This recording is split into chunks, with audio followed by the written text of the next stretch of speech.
Hello, ഞാൻ ഇന്നൊരു ഡിഷായിട്ടാണ് വന്നിരിക്കുന്നത്.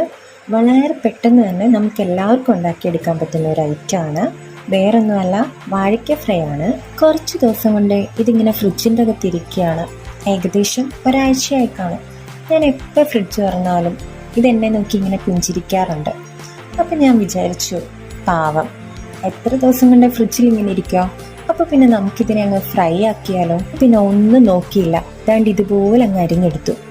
ഇനി കുറച്ച് മസാലകളും കൂടെ ഇതിനകത്ത് ആഡ് ചെയ്യണം. മസാലകൾ എന്ന് പറയുമ്പോൾ മുളക് പൊടി, മഞ്ഞൾപ്പൊടി, കുരുമുളക് പൊടി, ഗരം മസാല, പിന്നെ ആവശ്യത്തിനുള്ള ഉപ്പ്.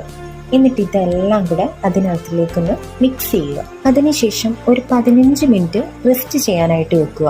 15 മിനിറ്റ് ഞാൻ എന്ത് ചെയ്യുന്നു ഇങ്ങനെ ആലോചിച്ചുകൊണ്ടിരുന്നപ്പോഴാണ് അവൾ എൻ്റെ അടുത്ത് പറഞ്ഞു, ഇന്നലെ ഉണ്ടാക്കിയ ഐസ്ക്രീം നമുക്ക് കഴിച്ചാലോ എന്ന്. അങ്ങനെ അവൾ ഫ്രിഡ്ജിൽ നിന്ന് ഞങ്ങൾ ഇന്നലെ ഉണ്ടാക്കിയ ഐസ്ക്രീം എടുത്തിട്ട് വന്നു. ഞങ്ങൾ 2 പേരും കൂടെ ഐസ്ക്രീം കഴിച്ചു. ഞാൻ ഐസ്ക്രീം ഒക്കെ കഴിച്ച് ഞങ്ങൾ സംസാരിച്ചുകൊണ്ടിരുന്ന സമയത്താണ് ഞാൻ ഓർത്തത്, അവിടെ മസാല പുരട്ടി വെച്ചിരിക്കുന്ന ഐറ്റത്തെ നമുക്ക് ഫ്രൈ ആക്കണമല്ലോ. അതിനായിട്ട് ഒരു ചീനിച്ചട്ടി എടുക്കുക, അതിലേക്ക് കുറച്ച് എണ്ണ ഒഴിക്കുക.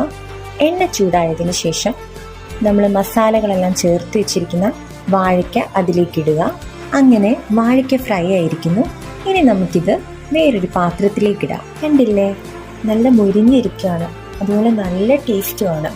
അതുപോലെ ഞങ്ങളെപ്പോലെ പെയിൻ ഗസ്റ്റായിട്ട് നിൽക്കുന്നവർക്കും ഹോസ്റ്റലിൽ നിൽക്കുന്നവർക്കും ഒക്കെ വളരെ പെട്ടെന്ന് ഉണ്ടാക്കിയെടുക്കാൻ പറ്റുന്ന ഒരു ഐറ്റമാണ്.